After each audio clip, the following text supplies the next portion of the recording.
Good evening, Danvers. This is Mark Zubrick from the Topics of the Town News. And today is November 4th, 2021. And I am here holding down the fort. And I have my partner here, John Toomey. However, he's a little bit under the weather, and we gave him an excuse. So, welcome to our local news broadcast, reported by Danvers News commentators, meant for Danvers residents. We sometimes have to expand our coverage because we are not a totally independent town, either in Massachusetts or in the United States. Our focus will always be on local issues. So as you see behind me, this is really a one-year anniversary of our attempt and perseverance to get the thin blue line flag, whether it's the traditional or the other way, or the thin blue line flag, which was so much contested at the time a year ago. Today, we have not seen any action in regards to flying this particular flag because we had a citizens petition to affirm respect for the first responders, and it has generated meaningful communications with comments from all segments of our population. This petition aroused a significant response by the residents, many for the flag, but also some against the flag and against the process. The modern flag was the proposed consensus that we wanted to get across to our police, fire, and first responders. As a result, we wanted to listen and understand differing opinions and reached out for solutions outside of our immediate circle. Our community has always been respectful and responsive to the needs of all our residents. The modern thin blue line flag is a version that emerged around 2014 as the Blue Lives Matter movement grew in prominence. And it was adopted by the blue community, which includes police, fire, and first responders. So I just wanted to remind all of you that there has been a concerted effort to get that flag to fly at the 5 locations in our community. However, it has basically been sent to committee and nothing has really happened because the town hall does not want it to happen. Now, they've established all kinds of committees, but as you know, anything that goes into a committee disappears forever. So, that is my dissertation in regard to the thin blue line flag, and I stand by it. This was an effort that was done by over a petition that had over 400 signatures on it, and it went to town meeting. Town meeting declined to basically adopt it because they were afraid of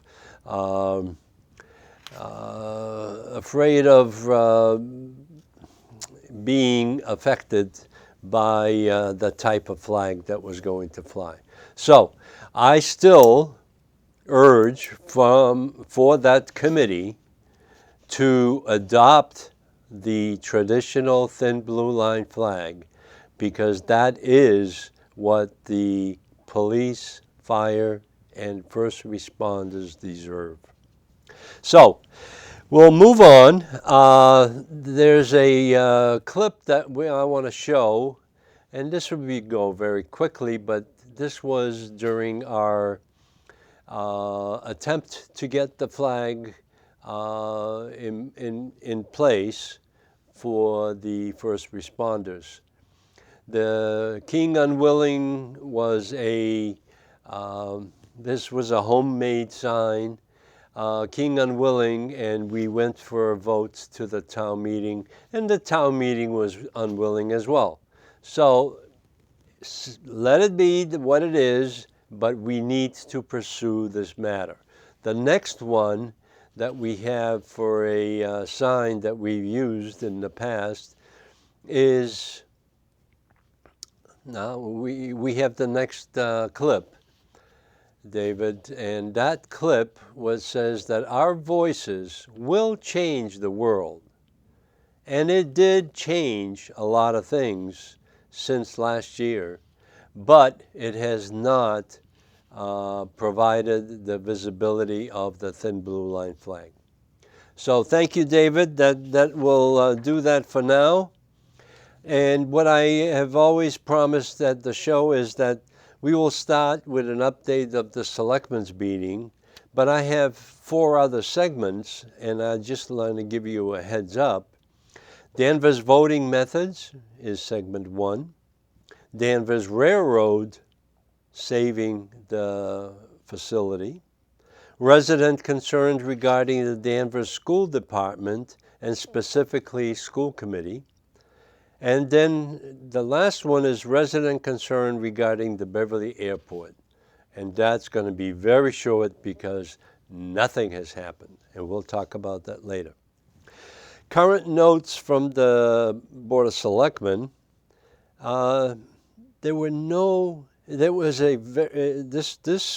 particular selectmen's meeting was dedicated basically to the zoning articles that are going to be presented and voted on at town meeting on November 15th.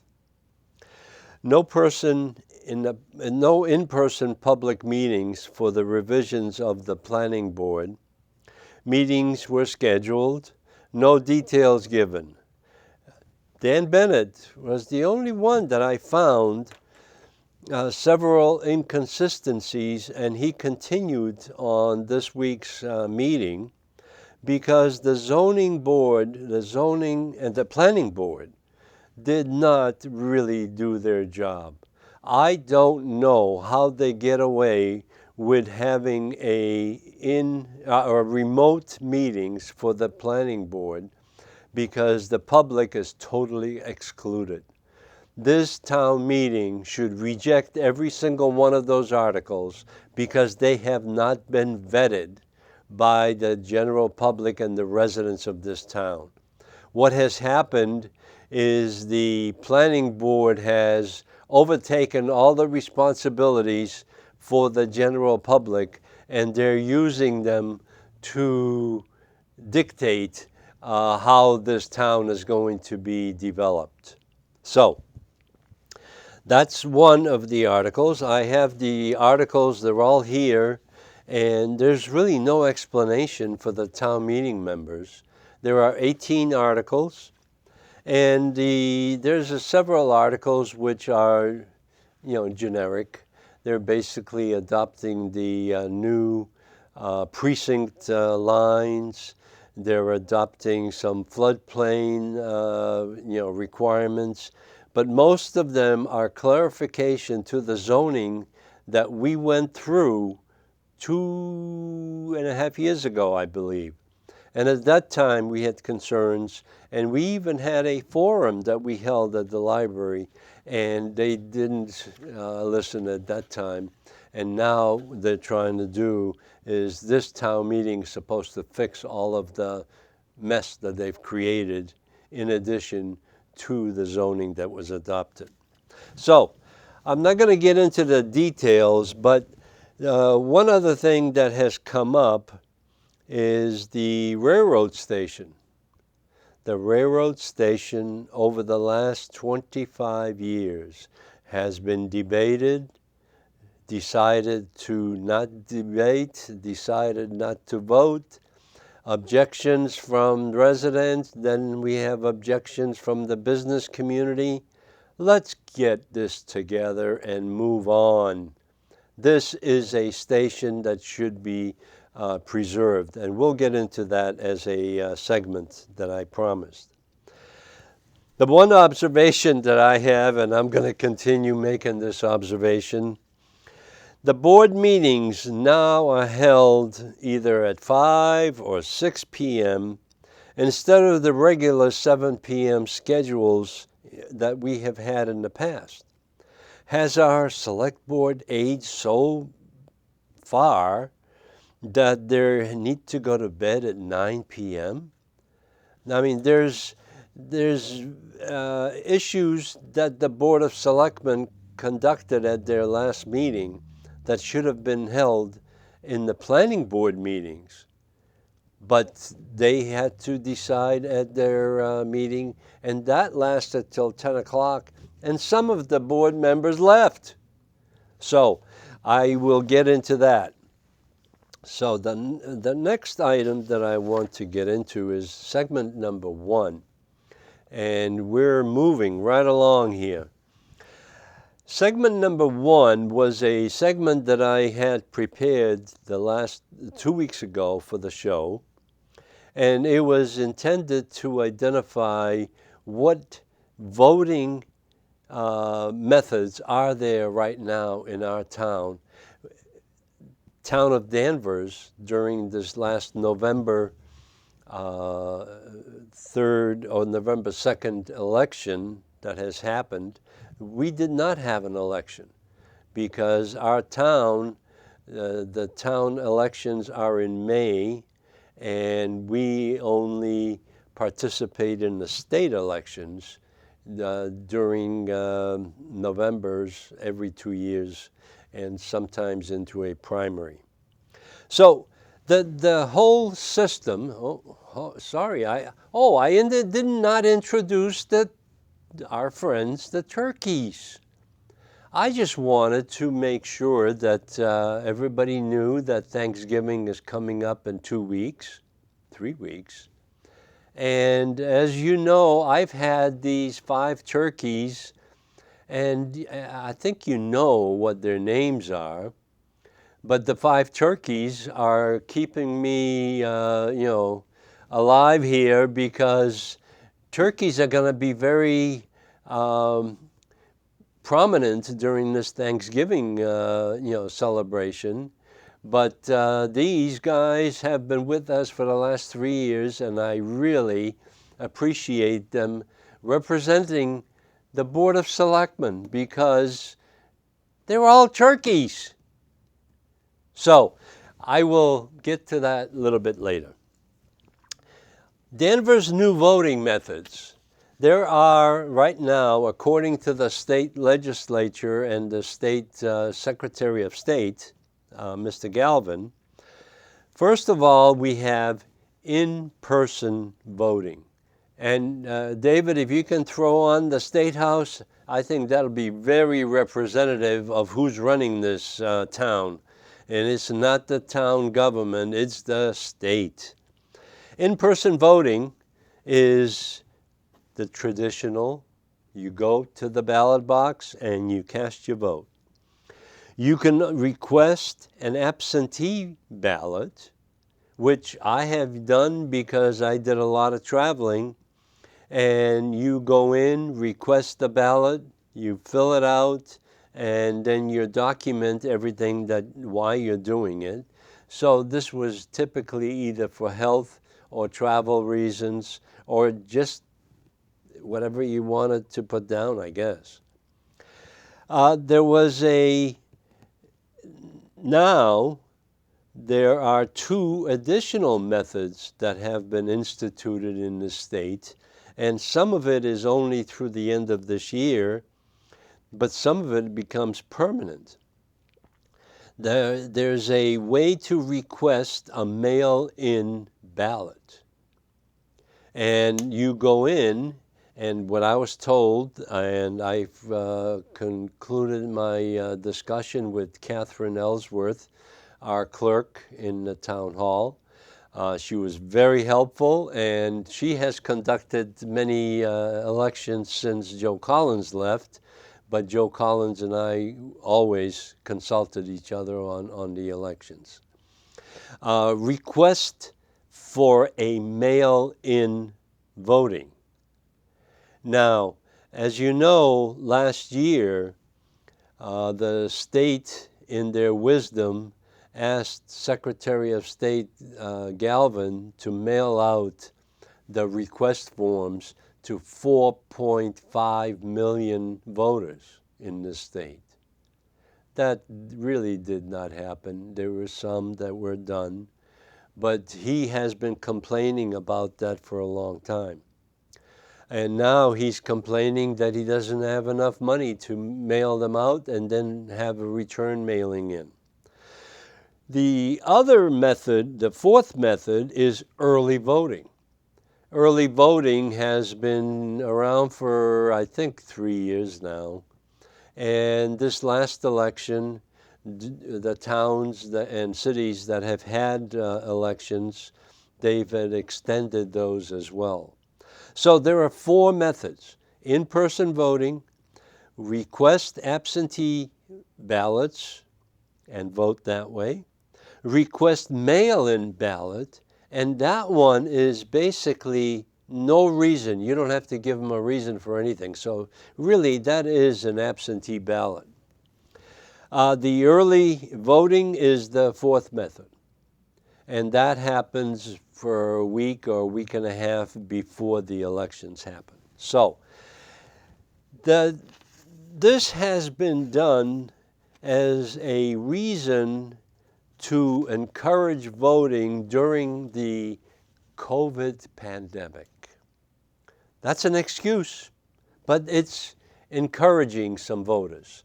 As I read these comments from the Secretary of State, it has increased some voting during 2020, but that was for a different reason.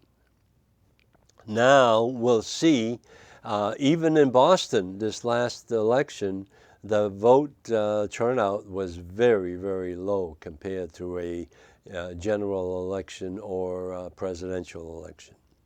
Existing mail-in voting and expanded early voting provisions will expire on December 15 without action to extend and replace them.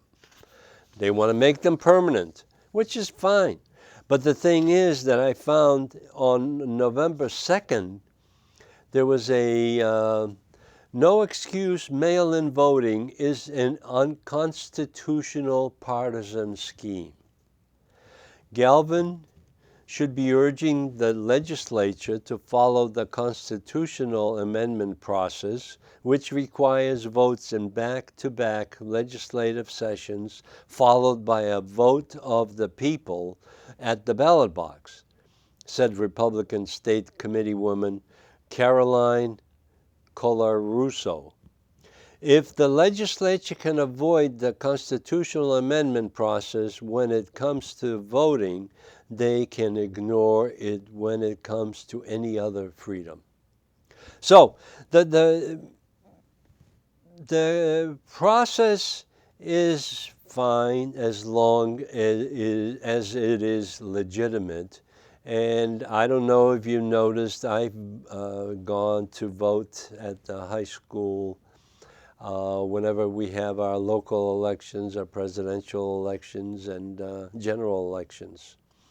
I view the process in our town as very complete and very secure, as far as I know. The only through observation. Now, we need to verify with the town. We have 3 elected representatives that serve on the Voting Rights Act, and we need to follow that up. But this release that I received on November 2nd is that it is unconstitutional the way it was handled and the way it was passed. Meanwhile, whistleblowers have indicated that there are over 500,000 returned to sender ballot applications locked up inside the State Archives building in Boston. This is from the 2020 mailing. And what they wanted to know, how many ballot applications were returned to sender from the U.S. Post Office? What were the reasons for the returns? Did the individuals named on the ballot applications vote? Were signatures of voters matched by city and town clerks? Were chain of custody procedures followed? So the thing is it too much in the state of Massachusetts to ask for the rule of the law to follow the Constitution and adhere to election integrity? Asked Republican State Committeewoman Kathleen Lynch, the chairwoman of the Mass GOP Election Review Committee. So there are issues that need to be addressed, but the worst issue that I have found is that we have the mail-in voting, and David, if you can throw on the mailbox and the ballot placement. While the handling of COVID-19 has sent the Democrats into a circus of hysteria, this next story is just a sample of how deranged the party has become. Thanks to the left, it is now temporarily legal for the state of Massachusetts to count the votes of people who have died before the election. The new law passed by the state's legislature gives Democrats the opportunity to steal the elections during the silent voice of the deceased.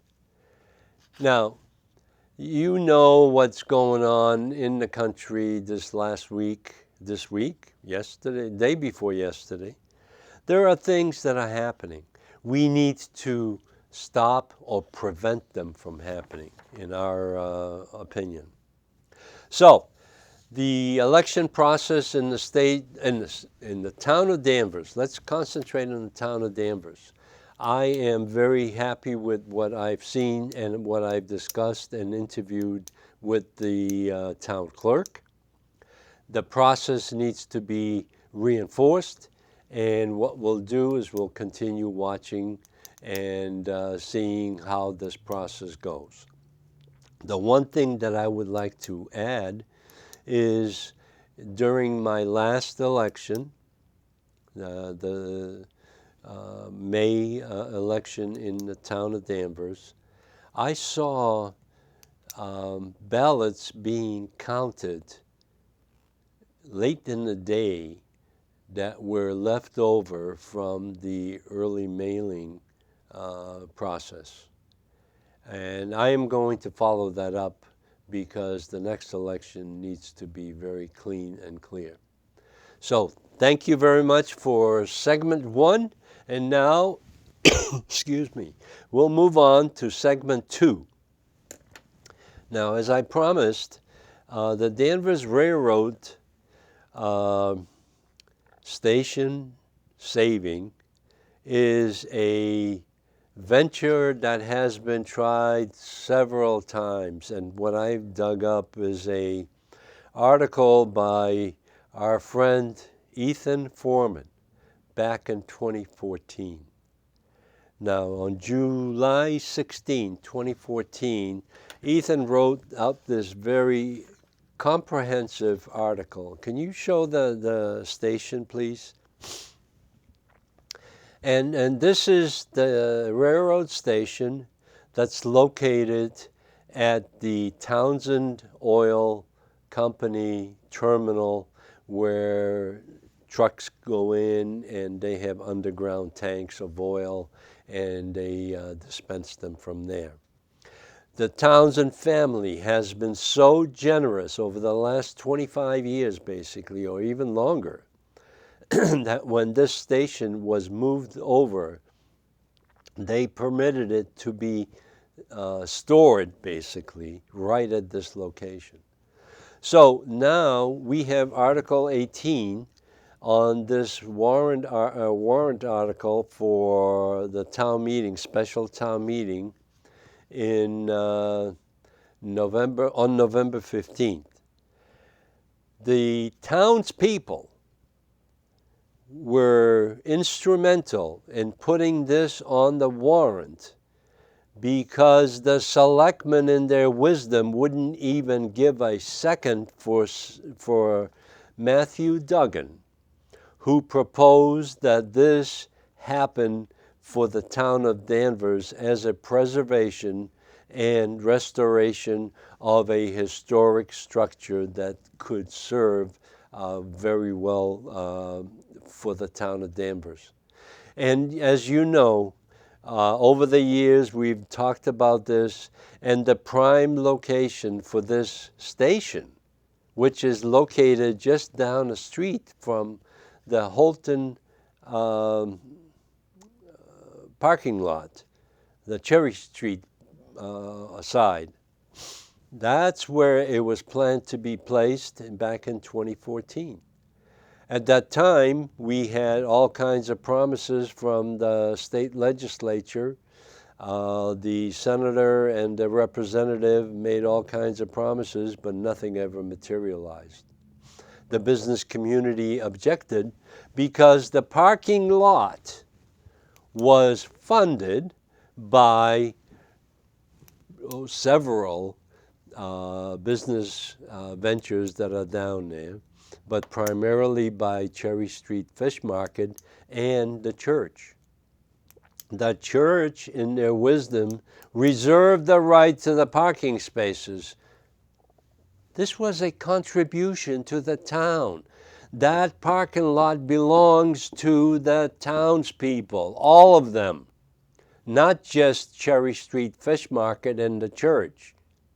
So in place where a railroad station, historical railroad station, can be located and take up maybe 1 or 2 parking spaces, and they will probably get more parking spaces than they have right now when they realign the parking lot.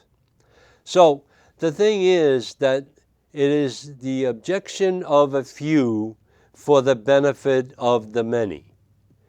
Now, there are people that like to preserve buildings, and this has been focused on for 25 years.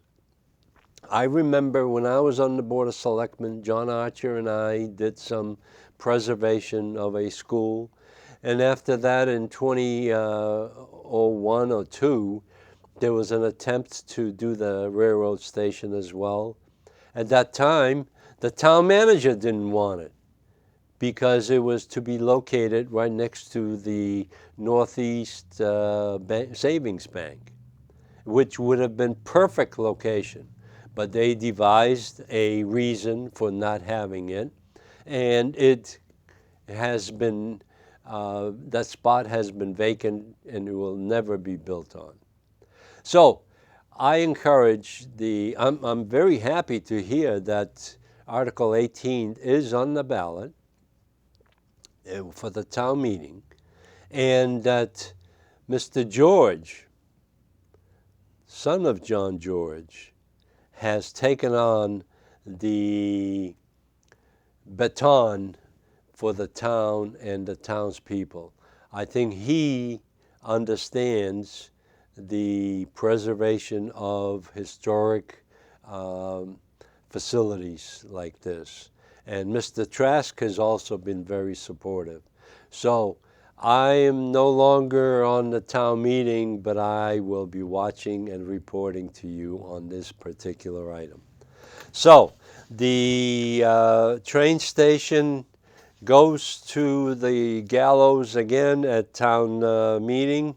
I hope that people realize that this is a structure that has been beneficial to all of us. And one thing that I noted at the end of this presentation from Ethan Foreman is I have copied this and I will read it to you. First Amendment. Congress shall make no law respecting the establishment of religion or prohibiting the free exercise thereof, or abridging the freedom of speech or of the press, or the right of the people peaceably to assemble and to petition the government for a redress of grievances. Many people in this town have grievances that need to be addressed. There are school committee issues. There are preservation issues.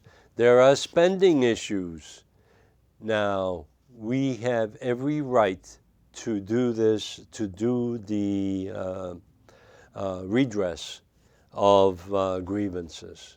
So I just wanted to plug that in, and that was something that sort of hit me today, that is such a First Amendment right that we need to exercise.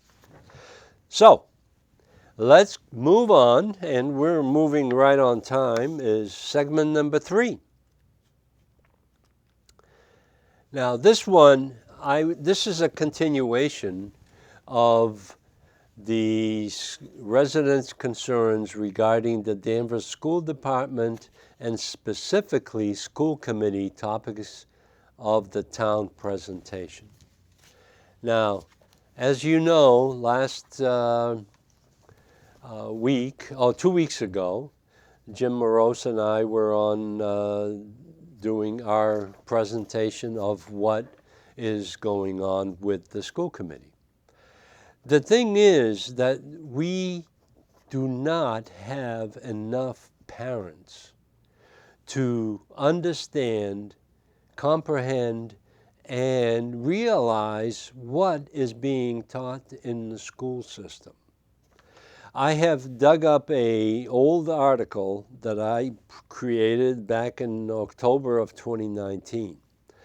Massachusetts released the results of the latest round of MCAS tests, and the number of Danvers students meeting and exceeding expectation were below state average of 14 of the 19 assessments. Danvers students scored better than the state average in lower grade levels. The state uses the test as a key to guide the performance of its schools and as part of an effort to bring accountability to the education system. On the new, more rigorous English exam, the 10th graders, 58% of Danvers students exceeded or met expectations, below the 61% statewide level. On a tougher math exam for 10th graders, 56% of Beverly High School students exceeded or met expectations, below the 59% who met that mark across Massachusetts. So the presentation that we made at 2 weeks ago at this show in regards to the MCAS scores have fallen on deaf ears. This is a repeat of 2019. The school department has a meeting scheduled for November 8th at 7 p.m. at the Francis Mills Center room that's at the high school. And the items of interest to superintendent, school committee, community, and update for our state legislators. There's nothing on here about explanation of why these scores are so low compared to other communities, and we spend more per student than other communities surrounding us. The one thing that I noticed at the last school committee meeting was there was a lot of discussion in regard to why do we have so many students transferring out to the Essex Tech? Well, I'll tell you why. Because they have a magnet or attraction to the community involvement and the agricultural and technical education that they achieve there. The school committee is wondering, why do they go there and they achieve higher MCAS scores or higher exam scores than Danvers does? Because they concentrate on education instead of social behavior. We need to re-examine our approach to education in this town. And I'm going to the November 8th meeting. And as you have heard from Mr. Morose last time, this has been an issue for years. We've had daughters that went to Danvers High School, but they went to the classes that I and my wife went in and made sure that they got the right education at the highest level. They want to put all the kids into average level education. But they also teach them things that are other than arithmetic, writing, and reading. So the thing is that recently the governor has removed himself from the imposing restrictive actions because the past actions taken were not legal and directly impacted our freedoms. The governor now wants us to use local community boards to continue the state's illegal actions. And if you notice, recently in the news, more and more of the court cases that are being handled by the judges that are sitting at home and not doing anything, finally they're coming through, and it's making this process of masks, vaccines, and education process more viable than what we have done to date. Committee, when will the Danvers School Committee declare our independence from these restrictions and control of freedoms of our students and parents? Parents do not want any more physical constraints on their children. The school committee has abdicated their primary mission to educate our students.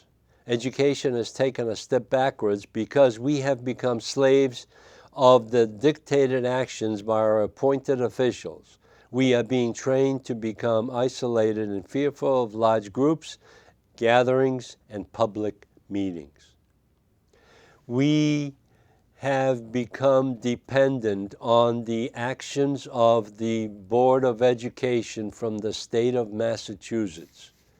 And I've asked the question at the school committee meetings, why do we even need the school committee? Because every time I ask a question, the response is, oh, we need to do that because of the Board of Education and the state, because they hold the purse strings for that portion of the education budget. Well, maybe we should cut that string. So, our students have been cheated out of 1.5 years of education. Remote learning has failed. Parents had to rely on tutors and homeschooling. And what I have received from some emails is that people are too busy to attend these meetings. These meetings are not very constructive of what the heck is going on in the school system because they want to avoid discussing that. Now, is the school department assuming the responsibility for bringing up our children? Whose children are these? The state, or are they our children? Education and welfare of our students has always been a primary objective in Danvers. Today we have too many administrators, nurses, and psychologists who have falsely assumed the responsibility of bringing up our children. Where are the line teachers and parents in this formula?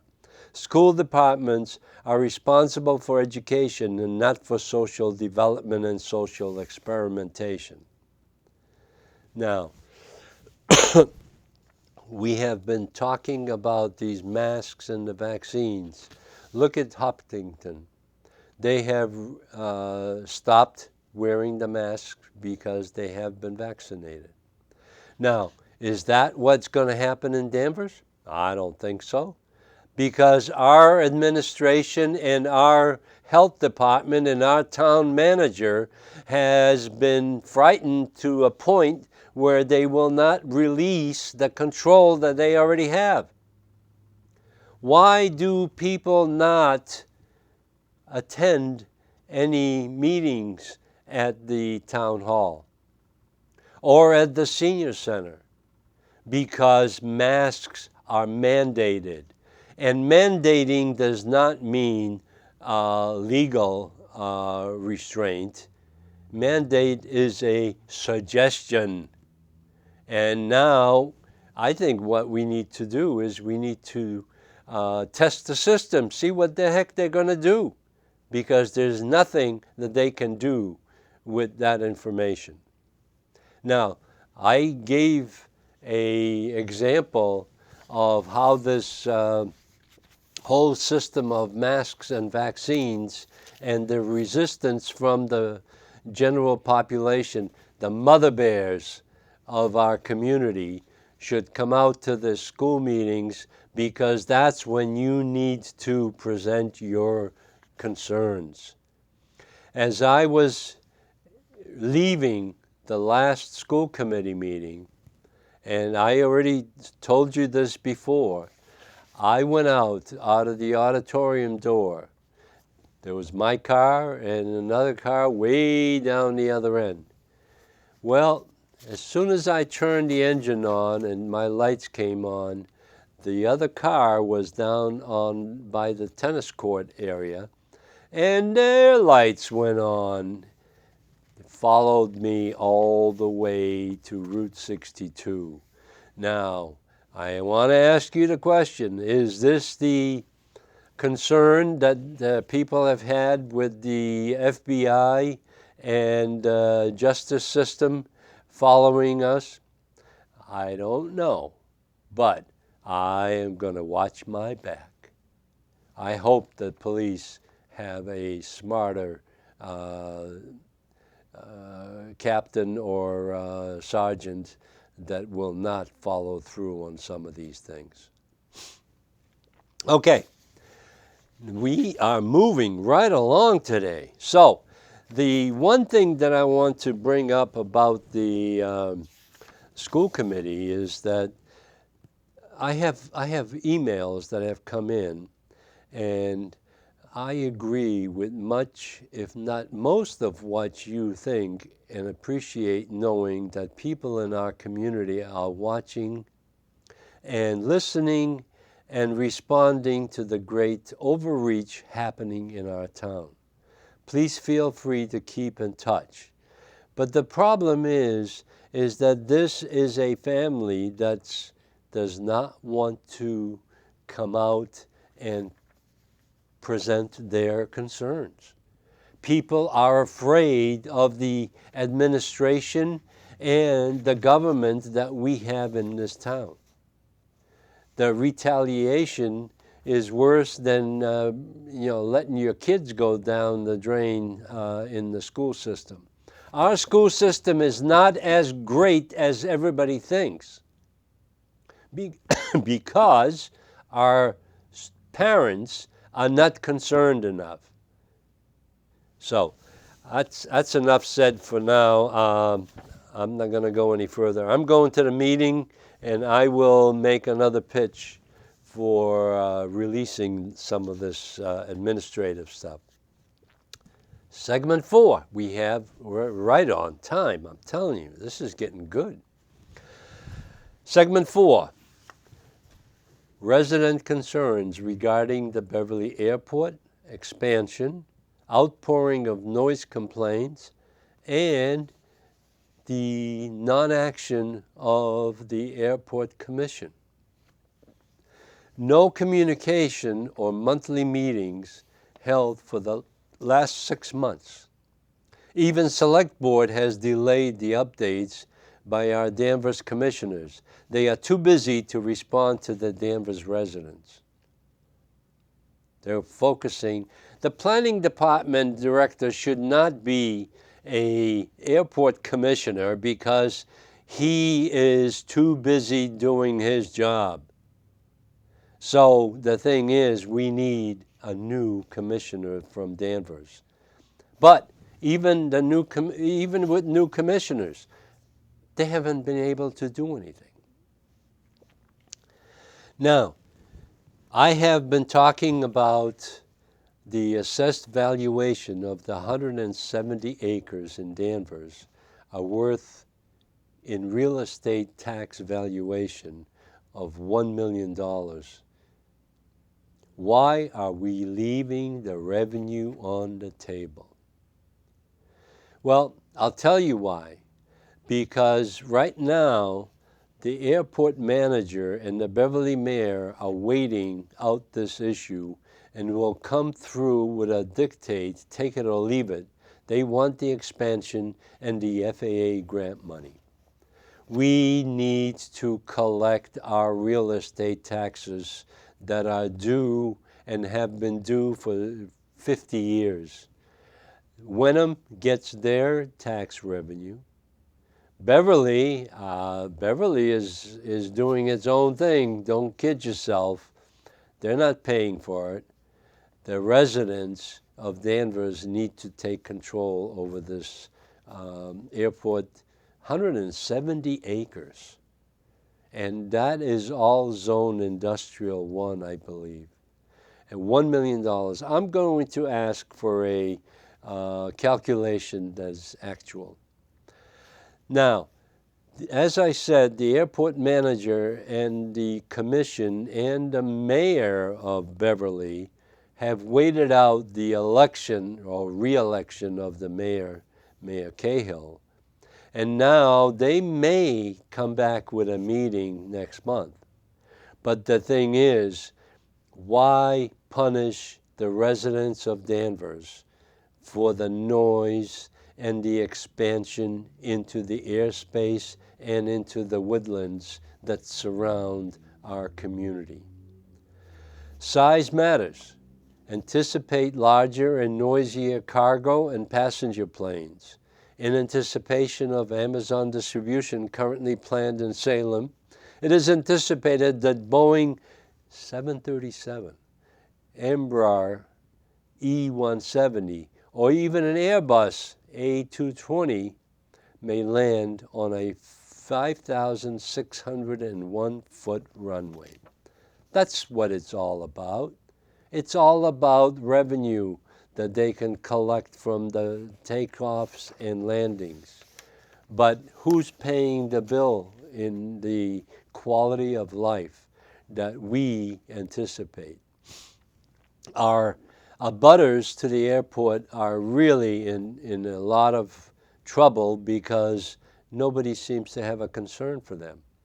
I have had communications with Seth Moulton's office and the FAA liaison, and if we can put that address on, that would be helpful to everybody here. This is contact information for federal agency, which is the FAA, Aviation Noise Ombudsman, and 800 Independence Avenue Southwest, Washington, D.C.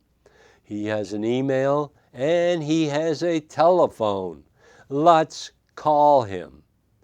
Seth Moulton's office has the background information and all the comments from the residents and everybody that's been involved, and they have been forwarded to Seth Moulton's office, and Norm Abbott, the regional director for our representative, he is located at 21 Front Street in Salem, and his telephone number is 978-831-2867.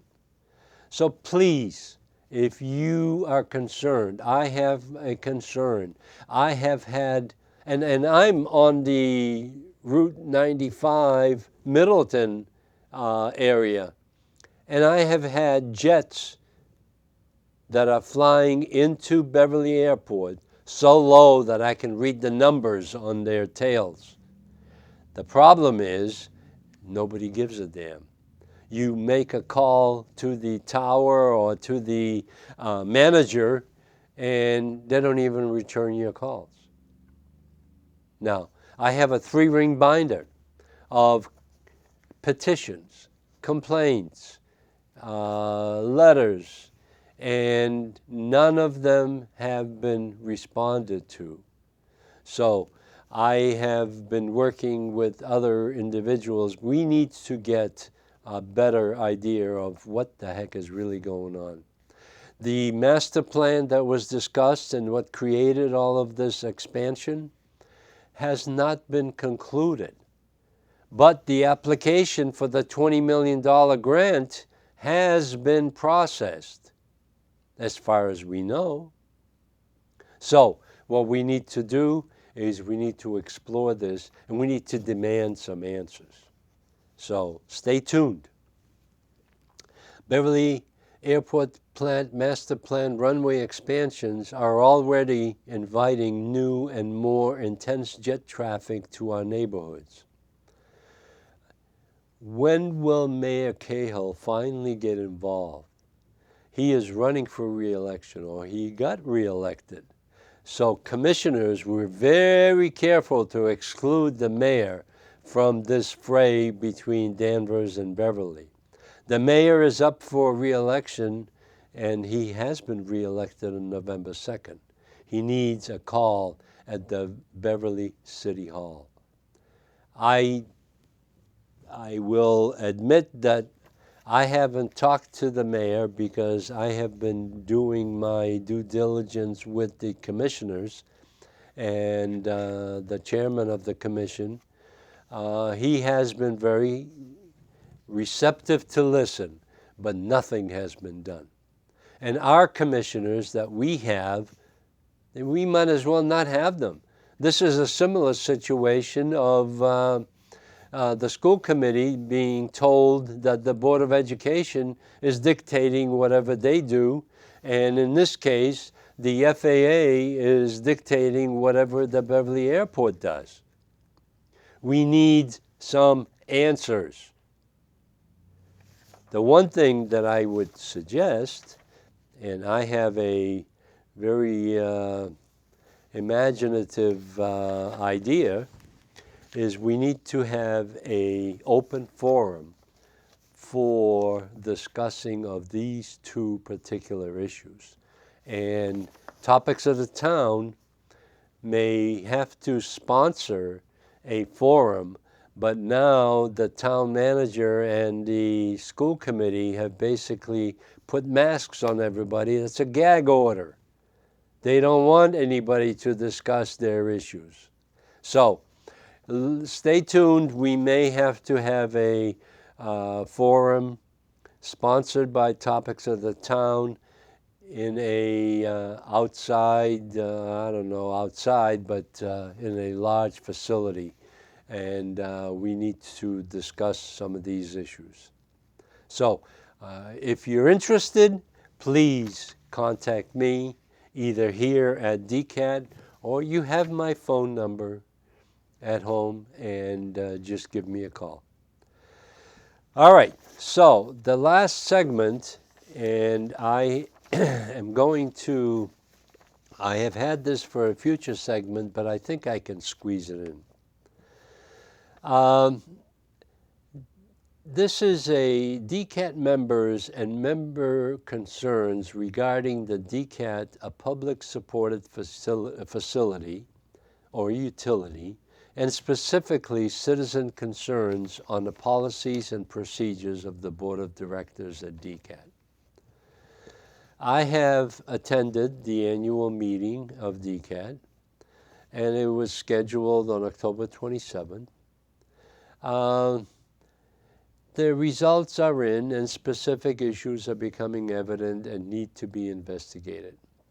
I have always been concerned about censorship, and censorship is very dangerous, especially when enforced by employees of a publicly funded organization. First Amendment freedom are basic and must be protected.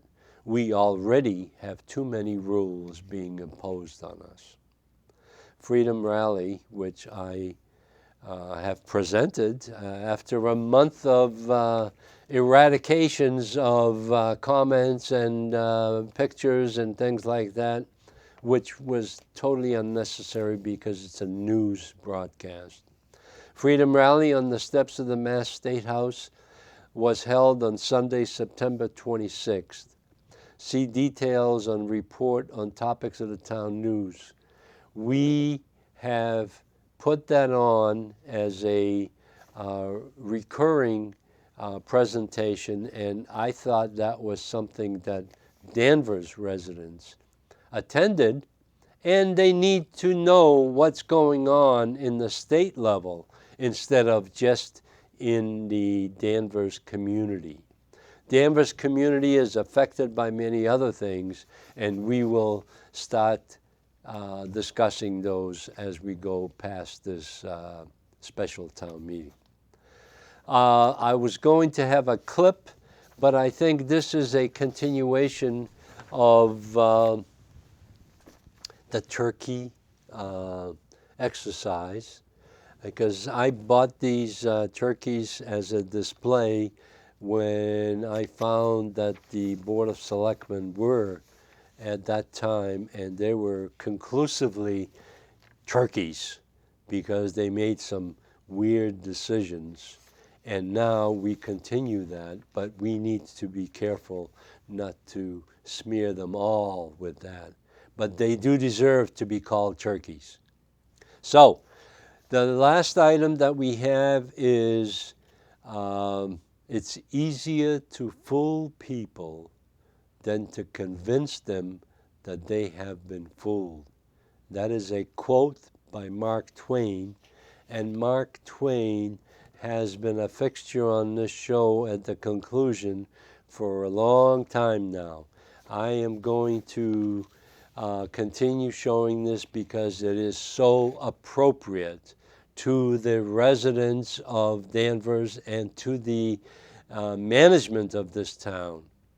What are they afraid of? I know that the school committee is afraid of the unions and the Board of Education because their funding will be cut. But what is the town manager afraid of? This health director has not been able to explain that this is a pandemic. This has not affected residents in this town as much as they pretend. We need to get relief. We need to resolve that we are a free community. We have not had much freedom in the last 18 months because everybody that has authority has imposed their directives on us. And I have been chastised for using the term that we have a bunch of dictators in this town, and it is so true. So we will continue this show, and we'll see the next broadcast will be on November 18th. Will be directly after the special town meeting, and we will discuss the results, because the results need to go back to the planning board and let them resolve what the issues are. The financial issues on that special town meeting are non-important. So what I need to do is I want to thank you all for listening, and please contact me if you have any questions. And I just want to make sure that we have both flags, thin blue line flags that we fought so hard for, and they're on display. Thank you.